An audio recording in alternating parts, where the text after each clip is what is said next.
How are you right now? Kamusta naman? I'm very good.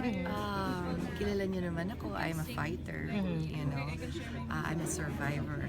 So, ano lang, laban kung laban. At kung meron ka namang ipaglalaban, lumaban ako sa tama. Sabi mo nga pala kay Siana yung paglalaban mo. Oo naman, laban ko to para sa anak ko. We heard kasi na magpa-file ng 6 na kaso ng libel case sa UC7. What is your reaction on that? Honestly, this is not about me and Cedric. This is about my child's welfare. Huwag nating ilihis. Ang main issue dito, ang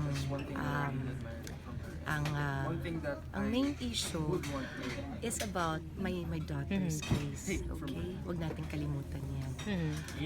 Ang aking laging nakafocus ako yung kaso ng anak ko. And that's my top priority. So that's really my main concern right now. Are you ready? Handa ka naman, definitely. Kung sakasakaling tuloy niya yun. Katulad ng sinabi ko, ang main focus dito, huwag nating ilihis, please, di ba? Ang pinaglalaban ko dito ay tungkol sa anak ko. At yun lang. At hindi mangyayari yun kapag kung walang nangyari na ganong situation. And first of all, wala pong galing na po sa korte. It was, hindi ko po gawa-gawa ito. That he was never issued a copy. He was never issued a copy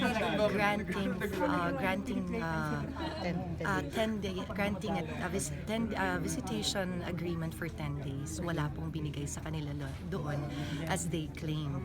So, that's why he was cited in contempt of the court, violating the visitation agreement. So, wala po akong ginagawang storya dito. Ito po'y galing sa korte. Hindi naman po magsisinungaling ang korte. Mars, hanggang sa huli kasi pinaninindigan niya, never ka raw talaga niyang binubuli.